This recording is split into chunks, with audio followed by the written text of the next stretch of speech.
स्थित सभी विविधजन संत परंपरा के साधक और उपस्थित सभी श्रद्धांजलु जनों को मेरा सादर भरा प्रणाम, नमस्कार, सत श्री अकाल, गुड मॉर्निंग। जैसे दातार सर ने कहा अभी कि हम सभी को संत वाणी से जुड़ने की और संत संस्कारों से जुड़ने की बहुत आवश्यकता है, चाहे जनरेशन एआई का क्यों ना हो। AI is artificial intelligence. आज यहाँ बैठे बैठे आप माप सकते हैं, तोल सकते हैं, आप हर चीज़ का ज्ञान ले सकते हैं। पर मैंने ऐसा महसूस किया है डॉक्टर होते हुए कि हम अपने रिश्तों से दूर जा रहे हैं। इस एआई के ज़माने में हम अपने बाजू में बैठे हुए इंसान से भी वार्तालाप नहीं करते हैं, क्योंकि हमारे हाथ में कंटिन्यूस एक फ़ोन नाम की चीज़ होती है जिस पे हम दुनिया का सब ज्ञान लेना चाहते हैं, लेकिन हमें भावनाओं का ज्ञान नहीं है। तो इस चीज़ की सच में ही आवश्यकता है। और संत नामदेव जी, जिनके बारे में अगर मैं कहूँगी तो मैं सर को कवर करना चाहूँगी। ये कारण इसलिए कि आज मैंने महसूस किया है कि जब हम गुरु ग्रंथ साहिब जी को हम माथा टेकते हैं तो उसी में संत नामदेव जी की वाणी है। तो हम माथा सिर्फ गुरु ग्रंथ साहिब जी को नहीं टेक रहे हैं, हम उस संत की वाणी को भी टेक रहे हैं। तो हर सुबह जब मैं और मेरा परिवार गुरुद्वारा साहिब जाता है और गुरु ग्रंथ साहिब जी को नतमस्तक होता है, तो हम उन्हीं सभी संतों की वाणी को नतमस्तक होते हैं जो उसमें लिखी गई है, जिसपे हमें कहा गया है कि हमें अपना जीवन का आचरण करना है। तो संत नामदेव जी की वृत्ति देखिए ऐसी थी कि आज एआई के ज़माने में, जैसे मैंने कहा कि emotions are falling apart, emotions रह ही नहीं गए हैं, तो उन्होंने अंग 111 जो हमारे गुरु ग्रंथ साहिब जी का हम पन्ना नहीं कहते हैं, जैसे मैंने पिछली बार भी बताया था, हम अंग कहते हैं क्योंकि हम उन्हें संपूर्ण गुरु समझते हैं। उसमें उन्होंने लिखा है, मोको तू ना बिसार, तू ना बिसार, तू ना बिसारे रामैया। आइए इसे गीत स्वरूप गाएंगे। मोको तू ना बिसार, तू ना बिसार, तू ना बिसारे रामैया। मोको तू ना बिसार, तू ना बिसार, तू ना बिसारे रामैया। आलावंती एहो प्राम जो है, आलावंती एहो प्राम जो है, मुझे ऊपर सबको पिला। मोको तू ना बिसार, तू ना बिसार, तू ना बिसारे रामैया। इसमें वो हमें कहना चाह रहे हैं, वो विट्ठल को कहते हैं, वो रामैया, विट्ठल, राम, ईश्वर, अल्लाह, कई नामों से उन्होंने गुरु ग्रंथ साहिब जी में उनका उल्लेख किया है। कहते हैं मुझे आप मत बिसारिए। हम कहते हैं कि हमारे अंदर राम नाम का वासन होना चाहिए। वो प्रभु को कहते हैं, प्रभु को अपना मित्र समझते हैं और कहते हैं मोको तू ना बिसार।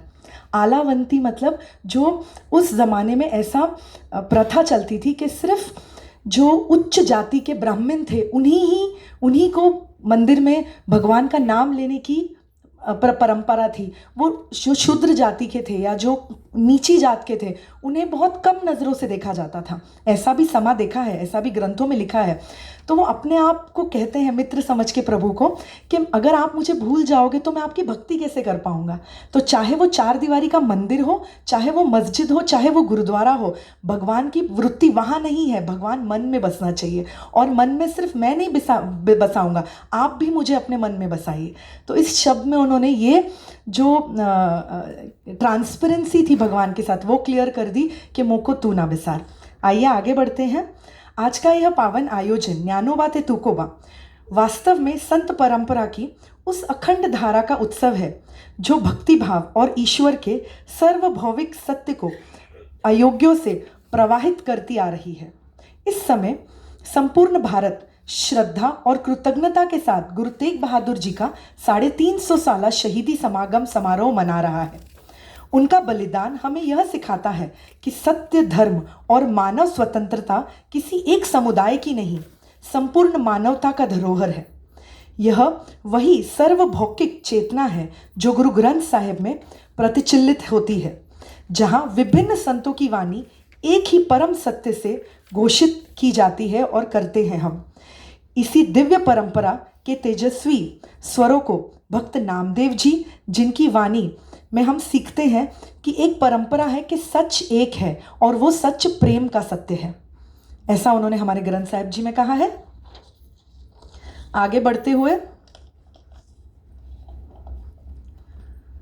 उनकी वाणी सीमाओं में नहीं निमित थी, उनकी वाणी में कोई सीमाएं नहीं थी और इस कारणवश उनकी वाणी को गुरु ग्रंथ साहिब जी में भी समावेश मिला। आज हम यही दिव्य अभूति को हम प्रणाम करते हैं और आगे बढ़ते हैं कि जो गुरु ग्रंथ साहिब है वो बहुभाषा ग्रंथ है, बहुसांस्कृतिक ग्रंथ है और सर्वभौकिक ग्रंथ है। हमें इसमें पंजाबी, अरबी, अवधी, फारसी, मराठी, तेलुगु सभी प्रभाव के और सभी भाषाओं का रूप मिलता है। यह ग्रंथ बताता है कि सत्य भाषा से बड़ा है, सच भाषा से बड़ा है और वो सच प्रेम का सच्चे है, जिससे हमें भक्ति मार्ग मिलेगा। हमें केवल सिख गुरु की वाणी ही इस गुरु ग्रंथ साहिब में नहीं है, कई संतों की वाणी है, जैसे संत रामदास, संत नामदेव, संत तुकाराम, इन सब की वाणी का समावेश गुरु ग्रंथ साहिब जी में है। तो इन संतों की वाणी का मूल आधार था कि ईश्वर सर्वव्यापक है, नाम की महिमा जो है वो एक ही है, मानव समानता का रूप है और अंतर्य समाधान, जो हमें आत्मिक समाधान मिलेगा वो भक्ति के रूप में ही मिलेगा। यही सब वाणी उनकी जो है वो गुरु ग्रंथ साहिब में समावेश है। अब आइए, जैसे कि मेरा आज का टॉपिक है कि संत नामदेव दर्शन गुरु ग्रंथ साहिब जी में, तो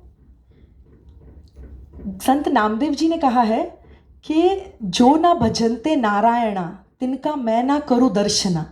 तो वो खुद ऐसा कहते हैं कि जो नारायण को नहीं भजता है उसका दर्शन मैं नहीं करना चाहूँगा। तो देयर इज़ अ कोरिलेशन कि हम आज देख रहे हैं संत नामदेव जी का दर्शन गुरु ग्रंथ साहिब में, और संत नामदेव जी किनका दर्शन नहीं करना चाहते हैं कि जो ना भजनते नारायणा तिनका मैं ना करूँ दर्शना। तो जो उस भक्ति प्रेम से जुड़े हुए हैं, मैं सिर्फ उन्हीं का दर्शन करना चाहता हूँ, उन्हीं की संगत में रहना चाहता हूँ। तो अंग 1352 में उन्होंने लिखा है, एको राम नाम जग जाना, अंतर बाहर राम समाना। फिर से मैं कहूँगी, एको राम नाम जग जाना, अंतर बाहर राम समाना। यह कहते हुए उन्होंने कहा कि ईश्वर की जो चेतना है वो एक ही है, चाहे वो राम की भक्ति से मिले चाहे वो अल्लाह की भक्ति से मिले, वो चेतना जो आपके मन में है वो एक ही है। फिर आगे अंग 1164 में वो लिखते हैं, मन मेरो गंगा मन मेरो काशी, हर बिन अवर ना दूजा दासी। तो मेरा मन ही काशी है, मेरा मन ही गंगा है, उसके अलावा मुझे और कोई भक्ति स्थल नहीं चाहिए आपकी भक्ति करने के लिए। लोगों ने बहुत भक्ति संगीतों में लिखा है, समेरु पर्वत, जो समेरु पर्वत था उसे कहते थे that is the centre of earth, जहाँ जाके भक्ति की जाती है। बहुत बड़ा पर्वत है, जैसे कि हिमालय बहुत बड़ा पर्वत है, जैसे गोविंद घाट, गोविंद कुंड बहुत बड़ा पर्वत है जहाँ बहुत लोगों ने मेडिटेशन किया, बहुत गुरुओं ने संतों ने मेडिटेशन किया। वो कहते हैं कि असली मन चेतना, असली मेडिटेशन आपके मन में होना चाहिए। तो मन में ही गंगा है, मन में ही काशी है। काशी वो जगह को कहा गया है जहाँ पे कहते हैं कि मृत्यु के बाद जो अस्थियाँ होती हैं उन्हें वहाँ बहाया जाता है। तो अंत इंसान कहता है कि काशी में ही किया जाए। तो उनका ऐसा मानना था कि वो काशी भी आपके मन में ही है और कहीं नहीं है।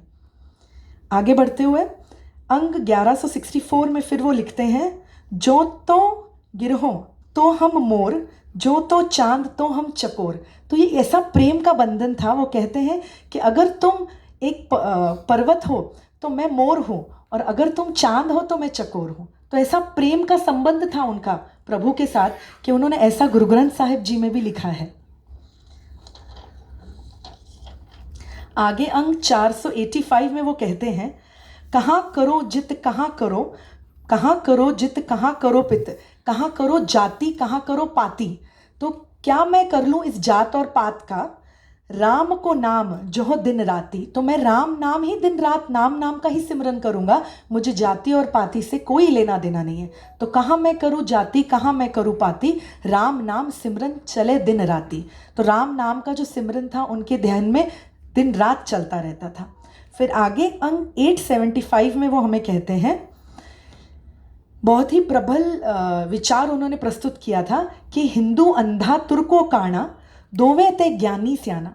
तो उन्होंने कहा कि हिंदू पूजे देहुरा, मतलब हिंदू पूजा करता है मंदिर में, मुसलमान मस्जिद, और मुसलमान मस्जिद में जाके पूजा करता है। नामो सेवे से ये ना देहुरा ना मस्जिद। तो वो कहते थे कि इन चार दीवारी में अगर आप ढूंढने जाओगे तो आपको प्रभु की प्राप्ति नहीं होगी। तो समझदार कौन होगा? जिसे ज्ञान है।